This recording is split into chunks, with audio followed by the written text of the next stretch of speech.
everybody, I am Deepika from LearnoHub, a free learning platform where you can study science, maths, SST absolutely for free only at learnohub.com.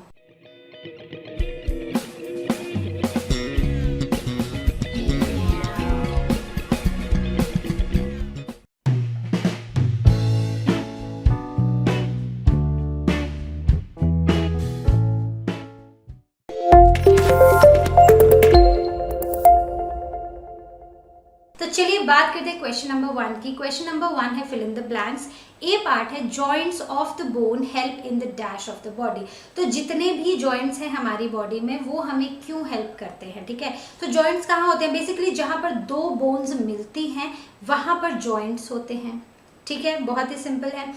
अब मान लो कि अब हमारी upper arm है और lower arm है। अगर अपर आर्म और लोअर आर्म, ठीक है, अगर इसके बीच में जॉइंट नहीं होता और एक सीधी सी ऐसे बोन होती, तो क्या आपको ऐसा लगता है कि हम इस बॉडी के इस पार्ट को, मतलब इस आर्म को हम मूव इस तरह से कर पाते? नहीं कर पाते, right. So what are they helping us in? They are helping us in the movement of the body, right. So the answer will be movement, right? Then coming on to the B part, a combination of bones and cartilages form the dash of the body. जितने भी combination है हमारी body में, बहुत सारी bones हैं, बहुत सारे कार्टिलेजेस हैं, तो ये क्या बनाते हैं? ये बनाते हैं हमारी बॉडी का स्केलेटन, ठीक है। Skeleton, they form the skeleton of the body. Then coming on to C part, the bones of at the elbow are joined at by a dash. Okay, the bones at the elbow are joined by a dash joint. तो ये हमारी elbow है, यहाँ पर bones है, ठीक है। Upper arm की बोन्स है, लोअर आर्म की बोन्स है। तो ये जो अपर आर्म और लोअर आर्म की बोन्स हैं ये कहीं पर, कहाँ पर जॉइंट है? एल्बो पर। और ये जो जॉइंट है ये कौन सा जॉइंट है? This is hinge joint, right. Which joint is this? This is hinge joint.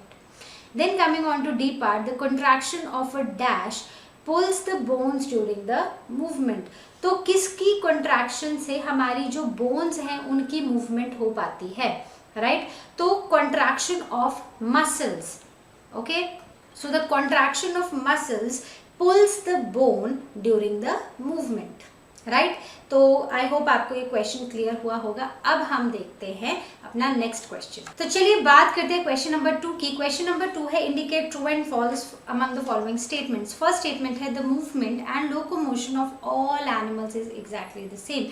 तो जितने भी एनिमल्स हैं क्या उनकी मूवमेंट लोकोमोशन एग्जैक्टली सेम होती है? तो नहीं होती है।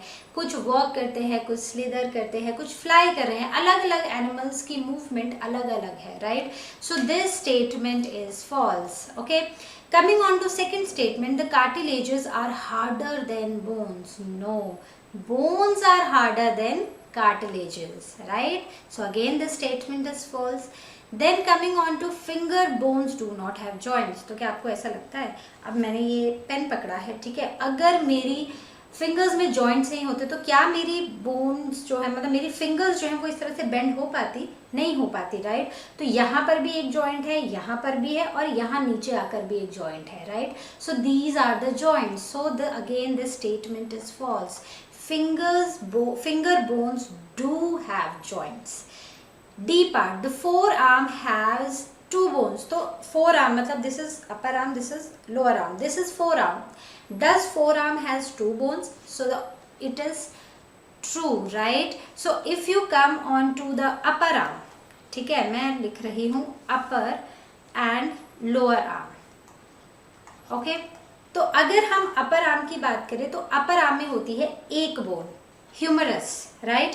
वहीं पर अगर हम लोअर आर्म की बात करें तो उसमें होती हैं दो बोन्स, फाइन। तो अपर आर्म में एक बोन, लोअर आर्म में दो bones, ulna and radia, right. बहुत ही simple. Coming on to E part, cockroaches have an outer skeleton. तो यस, हमने कॉकरोचेस को पढ़ा था, तो उनके बाहर एक आउटर स्केलेटन होता है. So again the statement is true, right. So I hope ये भी आपको अच्छे से समझ आए होंगे. आपका चैप्टर भी रिवाइज हुआ होगा इन ट्रू एंड फॉल्स को करके. चलिए देखते हैं नेक्स्ट क्वेश्चन. तो चलिए बात करते हैं क्वेश्चन नंबर 3 की. क्वेश्चन नंबर 3 है match the items in column 1 with one और मोर आइटम्स इन कॉलम 2, तो जो कॉलम 1 में है उनको हमें कॉलम 2 के साथ मैच करना है, और एक के साथ नहीं, आप ज्यादा के साथ भी कर सकते हो। तो स्टार्ट करते हैं फर्स्ट से, अपर जॉ। तो ये है हमारा अपर जॉ, ठीक है, ये वाला, और ये है लोअर जॉ। तो हमें पता है कि स्कल में जितनी भी बोन्स होती है उसमें से सिर्फ हमारा लोअर जॉ होता है जो मूव करता है, राइट। बाकी सारी बोन्स फिक्स्ड होती है, कोई भी मूव नहीं करता है।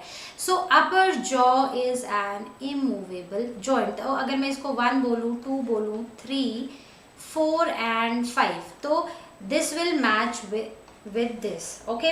then coming on to fishes। तो fishes क्या होती है, fishes की अगर आप बॉडी देखो ना तो कुछ ऐसी होती है, मतलब साइड से नैरो होती है और बीच से ब्रॉड होती है, ठीक है। तो जितने भी ऑब्जेक्ट्स हैं, जितने भी ऑर्गेनिजम्स हैं जो फ्लूइड्स में मूव करते हैं, तो अगर मैं बोलूँ फ्लूइड, तो फ्लूइड में गैसेस भी आती हैं और इसमें लिक्विड्स भी आते हैं। गैसेस मतलब कोई भी एक ऑब्जेक्ट जो एयर में मूव कर रहा है, और कोई भी वो ऑब्जेक्ट्स जो वाटर में मूव कर रहे हैं, ठीक है। अगर आप उन सब की बॉडी देखो, आप फिशेस को देखो, बीच से ब्रॉड होती है, साइड से नैरो होती है। वैसे ही अगर आप एक एरोप्लेन को देख लो तो बीच से ब्रॉड होता है, साइड से नैरो होता है, राइट। एंड्स से नैरो होता है बेसिकली, नॉट साइड, एंड से। वैसे ही आप एक शिप को देख लो या एक छोटी सी बोट को देख लो, तो सेंटर से वो ब्रॉड होगी और एंड से वो नैरो होगी। So this is a stream lined body. ये फ्लूइड्स में मूव करने के लिए बहुत ही हेल्पफुल होती है। तो वैसे अगर हम फिशेस की बात करें तो फिशेस वाटर में होती हैं, तो इसका मतलब है इनकी जो बॉडी होती है वो होती है स्ट्रीम लाइन्ड, ठीक है, ओके। देन दूसरा, इनके पास एक और चीज भी होती है, इनके पास होते हैं फिन्स इनकी बॉडी पर, right. Then coming on to third part, that is ribs.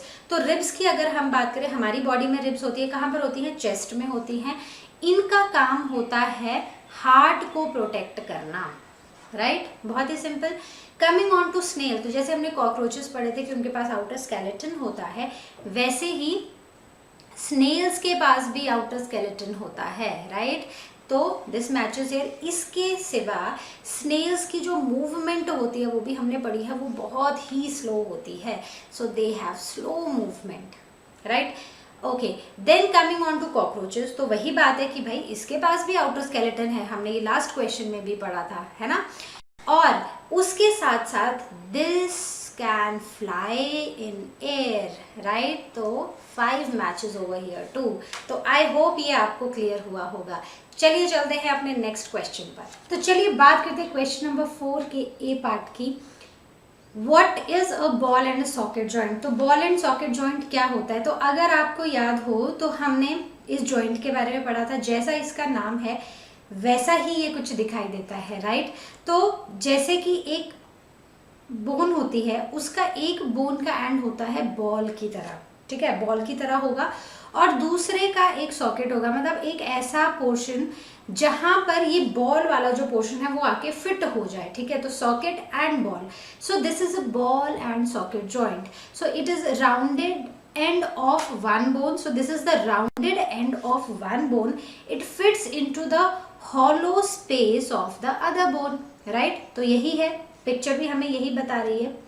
अब ये क्या करता है, ये कहाँ पर होते हैं, ये होता है जैसे शोल्डर में हो गया, हिप में हो गया। तो इन बोन्स का क्या इस जॉइंट का क्या काम होता है, ये बोन्स को हर डायरेक्शन में मूव करने के लिए अलाउ करते हैं, राइट। तो बेसिकली अगर हम शोल्डर की बात करें, so can you move your arm in all the directions, ठीक है, आप कर पा रहे हो जैसा आप करना चाह रहे हो, right. So this joint basically allows the movement in all the directions, right।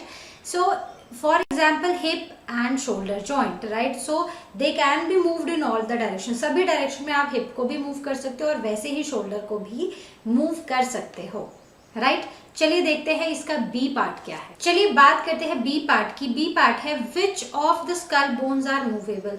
तो अगर हम देखें, ये हमारा स्कल है, ठीक है, इसमें बहुत सारी बोन्स हैं, उसमें से सिर्फ एक बोन है जो मूव कर सकती है, और वो कौन सी है, आप बोलो, आपको पता चलेगा।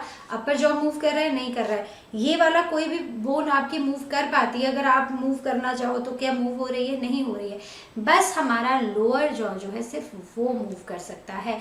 So only lower jaw is movable in skull bones, ठीक है, ये पूरा हमारा स्कल बोन में ही आता है, तो इसमें सिर्फ लोअर जॉ मूव कर सकता है, राइट। चलिए देखते हैं सी पार्ट। तो चलिए बात करते हैं सी पार्ट की। सी पार्ट है why can our elbow not move backward. तो हमारी एल्बो जो है ना वो पीछे की तरफ क्यों नहीं मूव कर पाते हैं हम, ठीक है, नहीं कर पाते हैं, राइट। इसको हम ऐसे बैक एंड फोर्थ, बस एक ही मतलब एक ही डायरेक्शन में मूवमेंट है, सभी डायरेक्शन में मूवमेंट नहीं है, क्योंकि यहाँ पर कौन सा जॉइंट है, यहाँ पर है हिंज जॉइंट, जो कि सिर्फ एक डायरेक्शन में मूवमेंट अलाउ करता है, that is back and fourth, ठीक है, ऊपर नीचे सिर्फ एक ही। अब इधर इधर को ये नहीं कर पाएगा, इसमें आपका कौन हेल्प कर रहा है, बेसिकली यहाँ से मूवमेंट नहीं हो रही है, तो अगर आप ऐसे ऐसे को करो तो ये वाला हमारा जो जॉइंट है, शोल्डर जॉइंट है, वो मूव कर रहा है। यहाँ पर है बॉल एंड सॉकेट जॉइंट और यहाँ पर है हिंज जॉइंट। जो बॉल एंड सॉकेट जॉइंट है वो हर डायरेक्शन में मूवमेंट्स अलाउ करता है, लेकिन हिंज जॉइंट सिर्फ एक ही डायरेक्शन में मूवमेंट अलाउ करता है, इसीलिए हमारी जो एल्बो है वो पीछे की तरफ नहीं मूव कर सकती, ठीक है। So I hope this is clear to everybody. बहुत ही सिंपल है, जहाँ भी कोई जॉइंट हो क्वेश्चन में पूछ लिया जाए कि अच्छा एल्बो में कौन सा जॉइंट होता है, तो थोड़ा एल्बो को मूव करके देखो कितनी डायरेक्शंस में जा रही है, उसके अकॉर्डिंग जो हमने जॉइंट्स पढ़े हैं उस आंसर को वहाँ पर फिट कर दो, बहुत ही सिंपल, ठीक है। तो बच्चों आज हमने सारे के सारे क्वेश्चंस डिस्कस कर लिए from the chapter body movements. तो आई होप आपको ये सभी के सभी क्लियर हुए होंगे, आपका चैप्टर भी बहुत अच्छे से रिवाइज हुआ होगा। और अब हम मिलेंगे अपने नेक्स्ट वीडियो में। और जैसा कि आप जानते हैं लर्न हब फ्री है पर बेस्ट है।